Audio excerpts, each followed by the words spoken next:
Rilis survei SMRC menunjukkan elektabilitas calon presiden masih berkutat pada sejumlah nama yang selama ini digadang-gadang berpotensi maju sebagai kandidat Capres 2024. Nama Prabowo Subianto, Ganjar Pranowo hingga Anies Baswedan masih berada di urutan teratas. Bagaimana partai politik menyikapi temuan survei elektabilitas, apa yang mempengaruhi naik turunnya survei parpol dan juga kandidat? Kita akan diskusikan pada malam hari ini bersama dengan tiga narasumber yang bergabung dari luar studio. Saya akan sapa, ada Bang Andreas Hugo Pareira, politikus dari PD Perjuangan. Ada Bang Ahmad Fathul Bari, Wasekjen DPP PKS, dan juga ada Bang Saidiman Ahmad, peneliti dari SMRC. Selamat malam Bapak-Bapak, apa kabar? Malam, salam sehat. Salam sehat. Kita sudah lihat ya hasil surveinya Bang Saidiman Ahmad dan rekan-rekan dari SMRC terkait dengan preferensi pemilih dan juga partai politik serta elektabilitas Capres 2024. Bang Fathul dan juga Bang Andreas, sebagai partai pemerintah dan partai non-pemerintah yang tentu juga punya kepentingan melihat tahun 2024, bagaimana Anda berdua mencermati temuan survei dari SMRC ini, terutama untuk nama-nama Capres yang sudah jelas nama-namanya dan masih berkutat pada nama yang itu-itu saja, Pak Prabowo, Pak Ganjar, Pak Anies, masih tiga teratas, masih seputar itu. Saya ke Bang Andreas dulu, seperti apa? Ya, pertama saya harus katakan bahwa survei dari SMRC yang tadi siang sudah di launching, sudah dipresentasikan, saya memberikan apresiasi yang tinggi, bagus hasil surveinya, dan tentu sebagai kader PDI Perjuangan saya harus katakan bahwa ya dari hasil survei ini kelihatan bahwa ya memang tadi juga saya ungkapkan di dalam presentasi sebagai narasumber, saya katakan bahwa ya Pandora ini ada di PDI Perjuangan. Dalam arti semua mata akan melihat depan PDI Perjuangan mencalonkan siapa. Dan saya juga lihat dari hasil survei ini, ya tentu buat PDI Perjuangan secara partai, dari partai meskipun agak sedikit turun, tapi perjuangan masih yang teratas, dan jarak dengan partai berikut yang nomor 2 yaitu Golkar itu masih jauh gitu, dalam arti bahwa 22 ke 11%. Kemudian juga dari kandidat, kemungkinan probabilitas untuk alternatif calon itu dari nama-nama yang muncul ya PDI Perjuangan punya pilihan gitu. Kalau partai yang lain rata-rata cuma satu, PDI Perjuangan punya beberapa nama yang muncul dan mempunyai nominasi yang cukup kuat di dalam proses. Kita lihat ada ya samping Ibu Puan, ada Pak Ganjar, ada Ibu Risma, bahkan juga ya ini kan kita tidak pernah ada dengar Ibu Umum sendiri pun ada dilihat di dalam itu sebagai figur yang masih menjadi perhatian masyarakat di dalam survei elektabilitas Capres. Juga hal yang menarik di sini bahwa dengan metode eksperimen yang dibuat oleh teman-teman dari SMRC yang melihat bahwa ada faktor dependen yaitu partai politik dan faktor independen yaitu pada Capres atau mereka-mereka yang mempunyai elektabilitas atau kemungkinan untuk maju di Pilpres ke depan, itu interaksi antara faktor partai politik dan calon presidennya atau bakal calon presiden itu memungkinkan PDI Perjuangan punya alternatif yang kemudian bisa diputuskan kalau Ibu Ketua Umum sudah memutuskan. Oke, jadi kalau PD Perjuangan percaya diri ya Bang Andreas karena nama-namanya banyak, mungkin karena itu juga karena suaranya masih yang tertinggi dari survei, kotak Pandornya ada di PDIP kalau klaimnya Bang Andreas Hugo Pareira. Kalau PKS melihatnya bagaimana sebagai partai? Bukan klaim, tapi fakta yang tadi dari survei. Kotak Pandoranya itu ada di PDI Perjuangan. Ke depan kira-kira berapa calon yang akan muncul itu kelihatan, dan saya kira juga masyarakat, juga kandidat-kandidat yang lain juga menunggu apa yang akan diputuskan oleh PDI Perjuangan, dan itu akan cukup mempengaruhi peta ke depan nanti. Bang Fatul, kalau dari PKS sebagai partai yang di luar pemerintah, yang tentu juga mencermati dengan seksama hasil-hasil survei nama-nama capres ini kan bagaimana melihatnya, mencermatinya seperti apa? Apakah memang dari nama-nama yang muncul ini sudah mulai melirik satu di antara, atau katakanlah Pak Anies begitu yang selama ini kita tahu bahkan secara belak-belakan Presiden PKS berusaha untuk menduetkan Anies Sandi lagi begitu. Apakah cukup happy dengan hasil survei dari SMRC ini atau ada sejumlah catatan tersendiri? Ya, terima kasih Bang Reinhardt. Pertama kita apresiasi juga apa yang dilakukan oleh SMRC ini menjadi bahan buat kami, baik itu terkait dengan survei partai maupun dengan presiden, capres maupun cawapres. Dan tentu apa yang sudah dipotret oleh Saiful Mujani Research and Consulting ini menjadi gambaran sebetulnya memang proses politik di Indonesia, apalagi dengan sistem elektoral yang berdasarkan basis popularitas, perlihatkan tokoh-tokoh yang ada memang tokoh-tokoh yang selama ini populer melalui berbagai panggung yang mereka miliki gitu, baik sebagai menteri, kepala daerah, bahkan mungkin sudah menjadi capres dan cawapres di masa sebelumnya, bahkan sudah menjadi presiden seperti Bu Megawati. Dan tentu apa yang sudah dilakukan ini menjadi gambaran, dan kami di PKS kami juga paham kita tidak semewah PDI Perjuangan yang bisa mengajukan capres maupun cawapres melalui partai bahkan sendiri kalau tidak salah Bang Andreas karena sudah memenuhi presidential threshold gitu. Dan untuk itu pun juga kita sejak awal juga mendorong sebenarnya agar presidential threshold ini juga bisa terjangkau gitu bagi publik. Kan mungkin akhirnya melahirkan bagi alternatif pilihan tokoh bagi masyarakat memilih calon pemimpin masing-masing.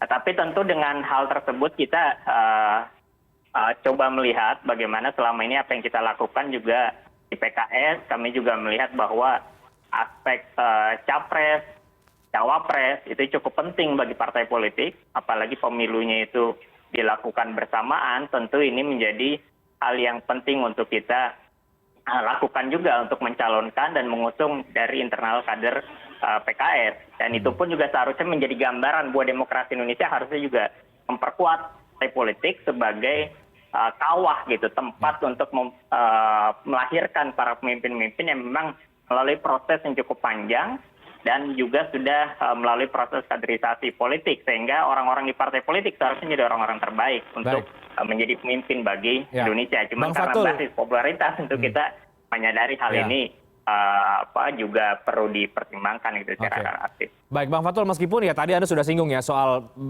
basis popularitas agak berat kader-kader internal Anda dari PKS karena yang muncul justru banyak tokoh-tokoh yang non parpol. Nah, apakah ini kemudian juga mengubah pola strategi PKS melihat nama-nama yang muncul ini untuk capres, atau masih tetap fokus bahwa kita tetap mempersiapkan kandidat internal dulu deh?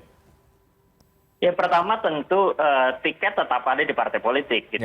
Kalau bagaimanapun popularitas besar dari para tokoh, tapi tiket itu ada di partai politik. Dan tentu sebagai partai politik kita juga berharap aspek elektoral dari para capres dan cawapres itu juga punya efek terhadap tingkat elektoral partai gitu. Ya, harapan kita justru mendorong calon internal, dan itu sudah mahfum, sudah kita pahami bersama dalam berbagai proses pilpres. Partai politik yang punya capres maupun cawapres itu luar biasa, tingkat elektabilitasnya juga terdongkrak gitu. Akhirnya mereka terbawa juga ke arah sana, dan itu pun juga yang kita coba lakukan di PKS. Walaupun kita belum penetapan capres, tapi kita mendorong adanya penokohan dari Dr. Salim sebagai pilihan dari PKS untuk ditokohkan di tingkat nasional. Tapi nanti kita akan melihat lagi proses yang ada, yang berkembang, kira-kira seperti apa, hingga nanti di ujungnya sebelum pencalonan itu sendiri. Oke, Bang Saidiman, saya ingin ke Anda. Dari potret yang dilakukan, survei yang dilakukan oleh SMRC kan ada naik turun ya, tidak hanya parpol tapi juga calon-calonnya, nama-namanya, Pak Prabowo, Pak Ganjar, Pak Anies, Pak Sandiaga, Ibu Tri Risma hari ini, AHY dan lain sebagainya. Apa faktor yang mempengaruhi tren naik turunnya nama-nama ini, dan bagaimana terhadap nama-nama seperti Pak Prabowo, Pak Ganjar, Pak Anies, dan tadi saya sudah sebutkan yang kemudian selama ini kita banyak sudah muncul di ruang publik nama ini beredar? Ya, betul sekali. Pertama-tama saya ingin menyampaikan bahwa memang kita melihat dalam beberapa survei terakhir, kita melihat ada konsistensi tiga nama yang muncul di publik, yang nama teratas yang jadi preferensi dalam capres. Yang pertama itu Pak Prabowo, dan ada Pak Ganjar Pranowo dan Anies. Dalam tiga nama ini muncul semua simulasi yang kita lakukan terbuka dengan 45 dan 15 apa nama dan nama. Nah, persoalannya sekarang tentu saja adalah bahwa ketika ini ada blok, kita melihat kecenderungannya adalah Prabowo Subianto walaupun masih nomor satu, tetapi ada kecenderungan dalam beberapa atau dalam setahun terakhir ini mengalami kenaikan. Karena Pak Ganjar Pranowo justru kenaikan dan Anies nampaknya relatif. Nah, kalau ditanyakan apa faktornya, yang bisa kita temukan adalah bahwa memang titik berangkat dari ini tidak sama. Pak Prabowo Subianto itu sudah 98%. Ya, artinya semua publik Indonesia sudah kenal. Sementara Pak Ganjar Pranowo itu baru 63%. Bahkan setahun lalu itu baru 50%. Apa artinya ini? Artinya adalah bahwa kalau kita mengejar kualitas dari sisi popularitas, memang Pak Ganjar Pranowo masih punya ruang yang lebih besar untuk melakukan eksplorasi untuk melakukan elektabilitas. Karena dia baru di sementara Pak Prabowo 98%. Dari tingkat dikenalan yang berbeda itu, kita juga menyaksikan bahwa Pak Ganjar Pranowo dibandingkan dengan tingkat atau likability yang mengenalnya itu sangat tinggi. 65% dari 7% yang mengenal Pak Ganjar Pranowo itu dia. Bandingkan misalnya dengan Pak Prabowo yang mana yang suka kepada Pak Prabowo dari yang kenal itu hanya 73%. Artinya kalau Pak Ganjar Pranowo meningkatkan popularitas, dia punya potensi untuk meningkatkan elektabilitasnya lebih tinggi. Karena itu kita menemukan bahwa apa yang menyebabkan suara Pak Ganjar naik dalam ini adalah popularitasnya juga naik. Dia dikenal oleh makin banyak publik, 50 jadi 67%. PR bagi Pak Ganjar itu ringan. Pak Prabowo harus berusaha meningkatkan kedisukaan yang ini sekali sudah tidak suka misalnya, atau mereka yang tidak dikonversi menjadi tentu bisa, tetapi itu jauh lebih dibanding misalnya hanya sekedar menaikkan ke awareness, pengetahuan publik terhadap satu calon. Nah, saya kira itu yang menjelaskan atau perubahan warga terhadap calon-calon itu. Nah, saya kira dibanding Pak Ganjar ada nama-nama lain sebetulnya potensial. Kita lihat dari sisi kesukaannya tinggi di atas 80%. Pertama tentu Ganjar itu 85% dari yang tahu suka. Kemudian ada Ibu Khofifah, 82% dari yang tahu suka pada Ibu Khofifah. Awareness publiknya baru 52%. Ada Pak Ridwan Kamil, 82% dari yang tahu, 66%. Ada Ibu Risma, 80% yang tahu dari yang suka dari yang tahu. Yang tahu baru 50%. Nah, nama-nama ini sebetulnya punya peluang yang cukup besar kalau berhasil menaikkan ke pengetahuan publik. Oke, menarik apa yang tadi Anda sampaikan, Bang Saidman. Termasuk juga pada kesimpulan ya, hasil eksperimen, ini saya bacakan, hasil eksperimen menunjukkan bahwa bila Ganjar dicalonkan partai lain tanpa dukungan PDI Perjuangan, sedangkan PDIP mendukung Pak Prabowo Subianto, maka elektabilitas Pak Ganjar tidak berbeda signifikan dengan yang diraihnya sekarang jika dalam Pilpres ia dicalonkan oleh partai lain. Ini penjelasannya seperti apa kalau kita sekarang coba membedah nama Pak Ganjar Pranowo, kemudian juga nama-nama yang lain, Bang Saidman?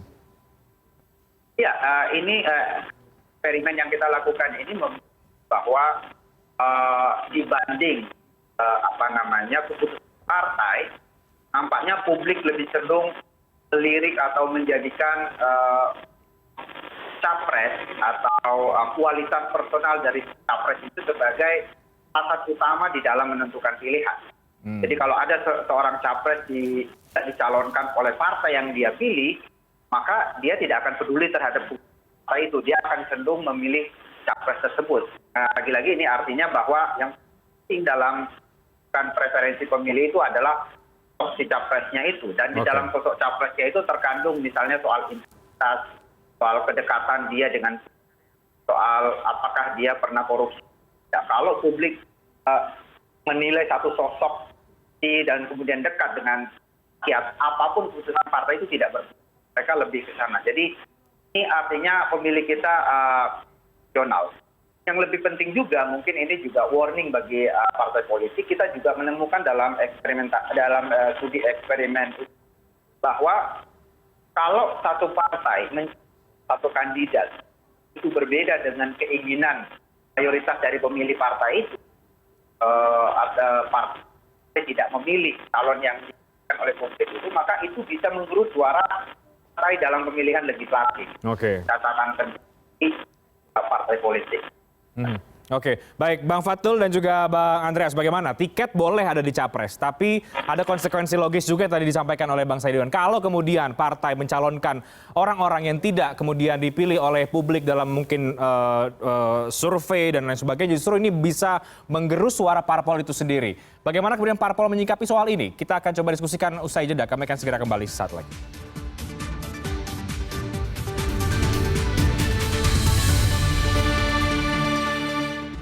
Bedah survei Capres terkuat 2024 itu topik kita malam ini yang sedang kita bahas. Saya langsung ke Bang Andreas Hugo Pareira.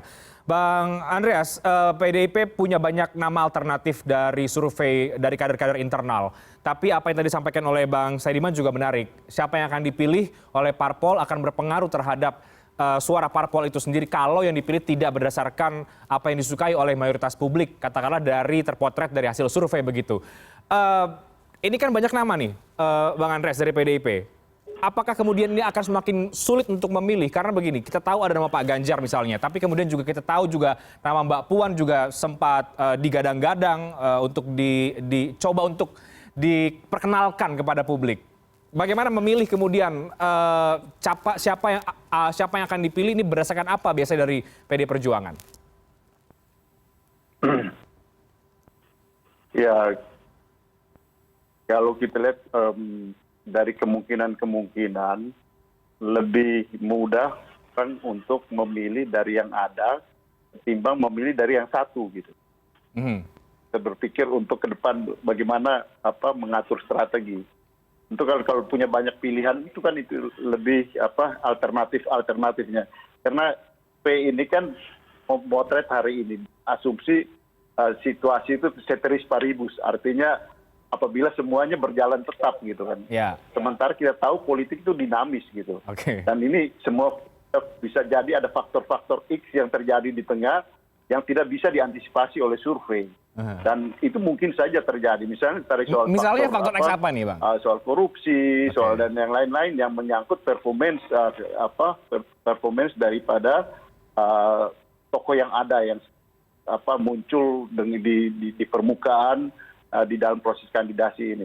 Sehingga saya katakan tadi, buat PDI Perjuangan itu lebih memudahkan gitu, lebih mudah. Pertama, partainya solid, mesinnya jalan, stabilitas partai secara in general itu tinggi, bisa mencalonkan, sehingga buat ini menyenangkan buat PDI Perjuangan, menguntungkan buat PDI Perjuangan untuk memilih bahwa ada faktor korelasi antara partai dan capres itu. Saya kira pengetahuan umum kita juga sudah bisa menjelaskan itu gitu. Dan ada faktor kotel efek dari kandidat terhadap partai.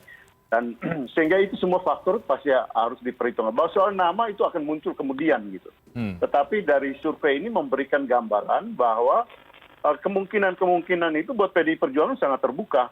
Dan PDI Perjuangan menguntungkan untuk melihat bagaimana antara faktor dependen dan faktor independen tadi berinteraksi, berkorelasi secara positif. Dalam arti ya tentu pilihan partai adalah bagaimana melihat itu korelasi dan signifikansi yang positif untuk ya kemudian mengatur strategi untuk memenangkan Pilpres. Itu yang paling penting gitu.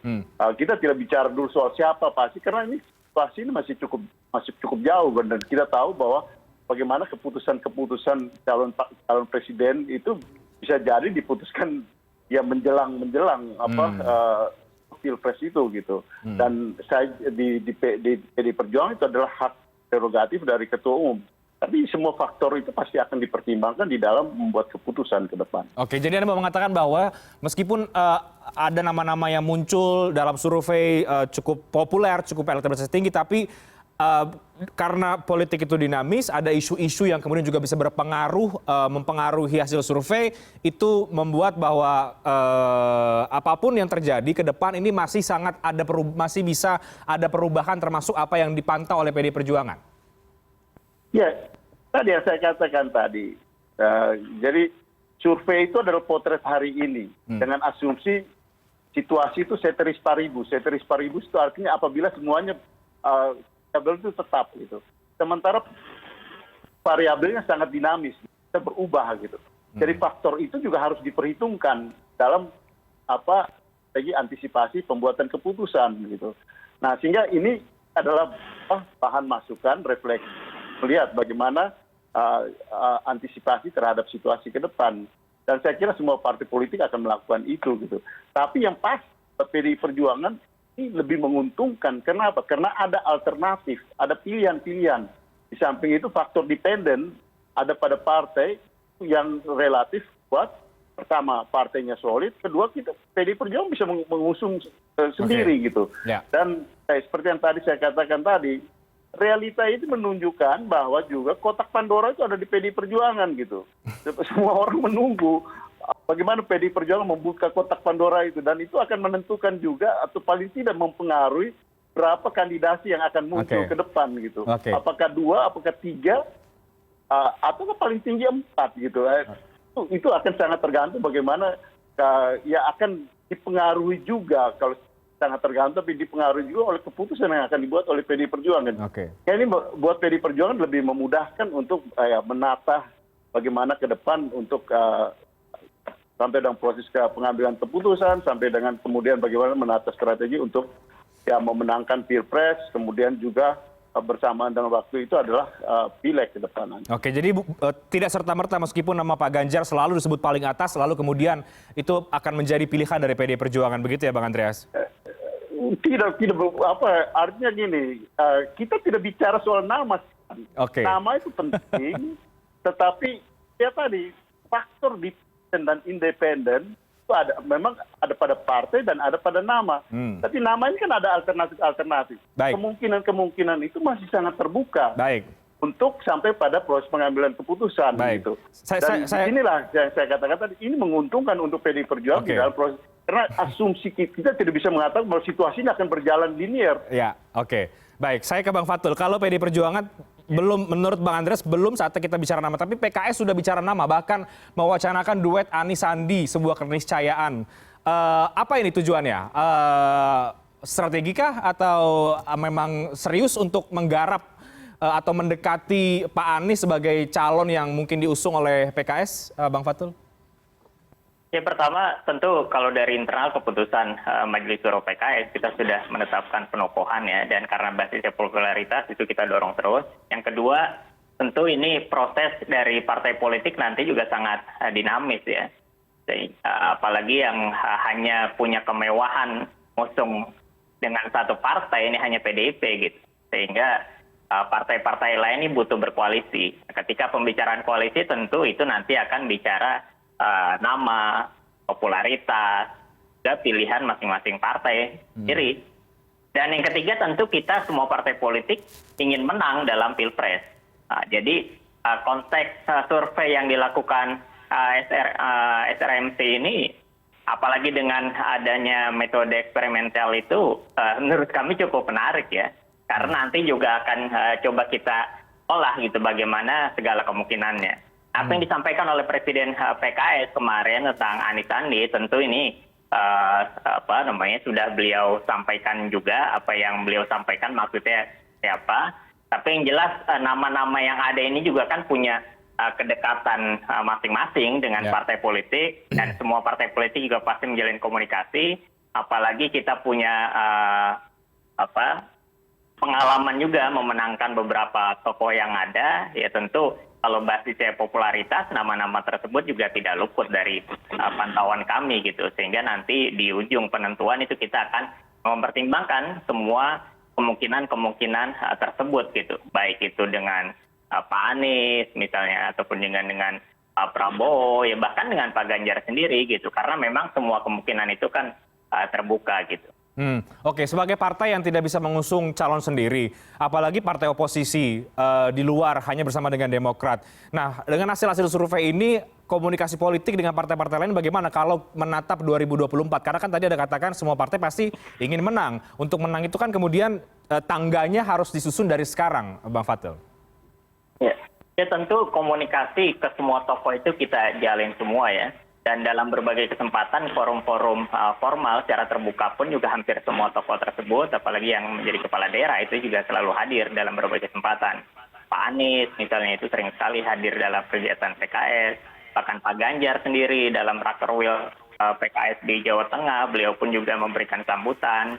Bahkan kemarin Pak Ridwan Kamil itu acara bersama dengan Dr. Salim, Ketua Majelis Suro PKS di Hari Tani Nasional, dan itu semua kita lakukan.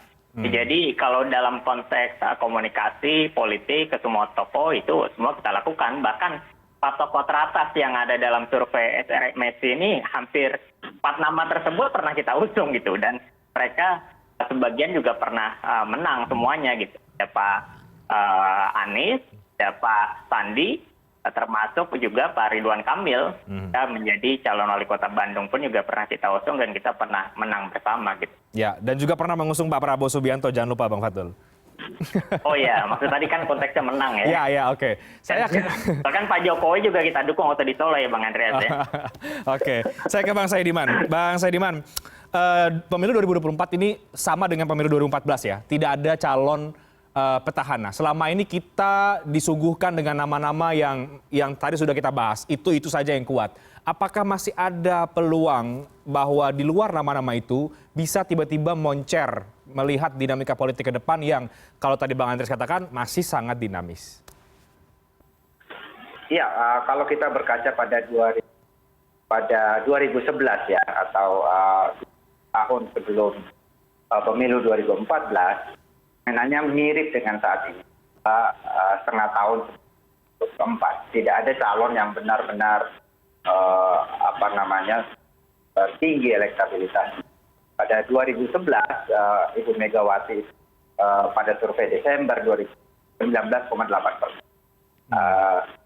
Ini suara tertinggi di simulasi semi terbuka Pak Prabowo dengan 18%. Dan mirip-mirip angkanya. Kalau berkaca ke 2000 itu kita melihat bahwa calon atau ada potensi untuk perubahan suara itu. Bagaimana Pak Jokowi yang awalnya tidak masuk dalam itu kemudian tiba-tiba. Saya kira fenomena itu bisa saat ini. Cuman yang membedakan dari 2014 dengan sekarang adalah bahwa saat itu nama-nama yang paling populer itu adalah nama-nama yang sebetulnya tidak sedang menjabat dalam satu jabatan yang buat calon ini bersentuhan langsung dengan publik. Dan publik bisa melihat langsung apa yang mereka lakukan. Perbaikan kondisi. Yang ada sekarang, nama-nama Ganjar, Pak Anies, beliau ini adalah gubernur yang dalam kondisi krisis semacam ini, krisis ekonomi dan kesehatan, itu mereka berada di garda depan untuk menyelesaikan persoalan itu. Dan hasil kerjanya itu bisa langsung disaksikan oleh publik. Dan publik kita pada saat yang sama, publik kita yang sangat rasional. Pertimbangan-pertimbangan di dalam mereka memilih kandidat itu adalah yang pertama, apakah si kandidat itu sudah terbukti kerjanya atau tidak. Kemudian yang kedua, apakah memiliki integritas. Yang ketiga, apakah dia dipersepsi dekat dengan publik. Dan gubernur atau kepala daerah itu sangat bagus dan mereka memiliki kemewahan untuk menyampaikan ke publik, untuk menunjukkan ke publik mereka bisa membuktikan hasil kerja dan integritasnya dari sana, dan kemudian dia juga kan bahwa apakah dia atau tidak. Itu agak bedanya tahun 2014 calon-calon yang terkuat kalau Ibu Prabowo itu tidak punya itu saat itu ketika itu ya. Sekarang karena mencari satu terbukti hasil kerja, integritas, dan kemudian dekat dengan kita bisa langsung menyaksikan itu pada di daerah yang disebut calon presiden. Oke, baik. Bang Saidiman, dari survei SMRC ini kita tahu nama-namanya masih itu saja dan justru para pimpinan parpol tidak banyak bercokol ya di 5 terbesar selain Pak Prabowo atau juga mungkin Pak AHY begitu yang juga masuk. Tapi para ketua umum parpol justru agak rendah elektabilitasnya. Apa yang terjadi dari potret yang Anda lakukan di SMRC? Padahal tidak kurang panggung sebenarnya, tidak juga kurang logistik, balihonya banyak ya. Tapi mengapa kemudian elektabilitasnya tidak tinggi? Apakah ini faktor likability atau popularitinya atau apa, Bang Saidiman? Dan calon alternatif itu seberapa besar kemungkinannya akan muncul di last minute, katakanlah 1 tahun misalnya menjelang Pilpres 2024. Tapi dijawab nanti, kita break ya. Kami akan segera kembali saat lagi.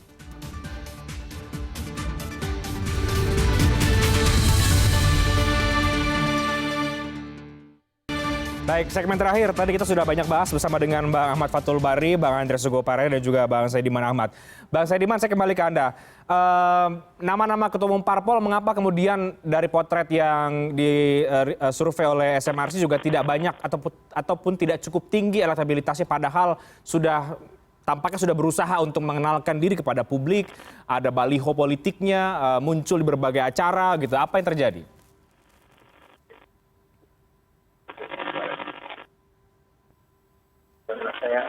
Halo Bang Saidiman, bisa dengar? Ya, bisa dengar. Ya. Untuk nama-nama lain, ya silakan. Ya, soal ketua umum partai, saya kira utamanya memang yang ketua-ketua umum, kecuali Pak Hasto dan juga Harimurti Yudhoyono, itu yang dikenal oleh. Jadi sementara untuk sampai kepada itu harus kalau ada 2 calon di mana yang satu yang lain tidak, maka akan ini persoalan paling ketua-ketua partai politik tidak cukup dikenal. Erlangga Hartarto tidak kira dan kemudian sampai itu baru dikenal 5% oleh publik, masih sangat rendah. Ini PR besar bagi ketua-ketua partai yang di dalam pemilihan presiden. Oke, baik, Bang Saidiman, apakah ada kemungkinan ada munculnya tokoh alternatif, calon alternatif di last minute karena politiknya sangat dinamis? Itu ada peluang, tapi kalau kita lihat bahwa yang sekarang adalah saya kira kepala-kepala daerah yang mereka katakan mereka bisa memilih kerjanya kepada publik. Mereka punya kedekatan. Jadi secara langsung itu rasakan apa yang mereka lakukan, kebijakan yang mereka keluarkan. Walaupun ada kesempatan bagi calon lain, tapi sulit rasanya ya untuk mereka. Karena mereka dalam punya panggung menunjukkan kepada publik. Oke, saya ke Bang Fathul Bari. Bang Fathul, terakhir dari Anda, dari PKS, ada waktu 2 tahun, kurang lebih 2 tahun ya, bagi parpol untuk bisa mencermati dinamika politik ke depan. Apakah kemudian juga selain kemudian fokus kepada kader internal, selain juga ke kader yang di luar, apakah memang juga mencermati nama-nama lain, alternatif nama-nama lain yang bisa saja kemudian dilirik untuk dicalonkan oleh partai Anda? Ya tentu untuk penokohan Dr. Salim sebagai keputusan Majelis Syuro, forum tertinggi di PKS, itu kita mendorong terus agar popularitasnya pun juga naik ya, pengenalan publik juga baik. Tapi tentu proses pencalonan itu kita punya variabel-variabel lain yang kita pertimbangkan, baik itu basis popularitas, pokoknya maupun juga koalisi dengan partai politik, dan bagaimana konfigurasi masing-masing ketika berkoalisi, itu tentu sangat menentukan apa yang nanti akan menjadi keputusan. Sehingga apa yang kita lakukan saat ini tentu selain mendorong aspek popularitas dari tokoh kami, kita juga melakukan komunikasi ke berbagai elemen yang ada, baik itu partai politik, tokoh, dan yang utama tentu masyarakat ketika mereka berharap dari presiden yang akan datang, apa yang mereka harapkan. Sehingga semua kontestasi politik ini ya kita arahkan orientasinya adalah kebaikan publik gitu. Jadi bukan hanya kepentingan partai politik dalam mengusung calonnya, dalam mengusung tokoh yang mereka usung, tetapi tentu pertimbangan kebaikan masyarakat yang akan mereka dapatkan dari janji yang dilakukan oleh para tokoh yang maju dalam pilpres, itu harus direalisasikan agar perbaikan bangsa ini tercapai dan masyarakat pun juga merasa dilayani, bukan hanya demokrasi prosedural yang kita jalankan setiap 5 tahun sekali, tapi demokrasi yang substansial dan punya manfaat langsung terhadap masyarakat. Oke, kalau tadi Bang Andreas kan mengatakan kotak Pandoranya dari PD Perjuangan, ini ditunggu-tunggu sekali capres yang ditunjuk oleh PD Perjuangan. PKS menunggu-nunggu juga tidak? Siapa yang akan dipilih oleh PD Perjuangan sebenarnya? Ya, kalau kita tentu kita sadari bahwa proses yang ada ini dengan presiden threshold yang cukup besar, ya tentu kita tidak punya suara yang cukup, sehingga kita perlu berkoalisi. Dan apapun yang terjadi nanti tentu akan kita pantau terus gitu, sehingga misalnya PDIP mencalonkan calon A, calon B, ini tentu akan jadi pantauan kita gitu, bagaimana nanti kita mengutak-ngatik kemungkinan yang ada. Bahkan ya bisa jadi mungkin PDIP walaupun punya kemewahan mengusung capresnya sendiri, tapi mungkin bisa dikalahkan oleh partai lain yang memiliki strategi dan mengkonfigurasikan calon dengan baik sehingga bisa memenangkan Pilpres di 2024 nanti. Oke, jadi strateginya PKS sebetulnya kalau ada bocoran untuk 2024 apa? Apakah bergantung pada sosok tertentu yang memang sudah cukup tinggi popularitasnya? Katakanlah Pak Anies ya, karena mungkin yang paling ada kedekatan dengan sejumlah calon dengan PKS adalah Pak Anies Baswedan, atau kemudian ada strategi yang lain yang akan dilakukan, Bang Fatul? Ya tentu kita juga tidak ingin PKS sebagai partai politik yang punya tiket Pilpres itu punya ketergantungan yang terlalu berlebih terhadap para tokoh yang punya basis popularitas. Sehingga yang kita lakukan justru yang mendorong struktur kami, tokoh kami untuk punya popularitas yang baik pula gitu.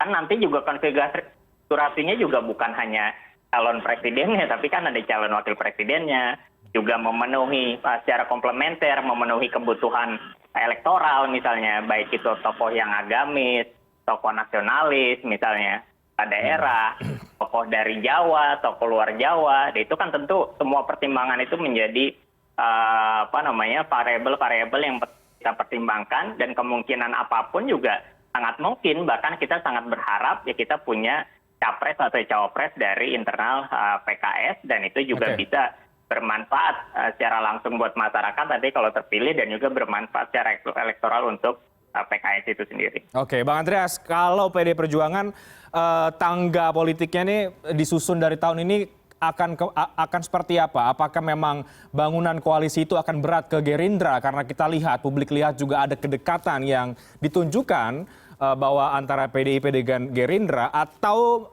terbuka juga dengan poros-poros koalisi yang lain, tergantung dinamika politik ke depan?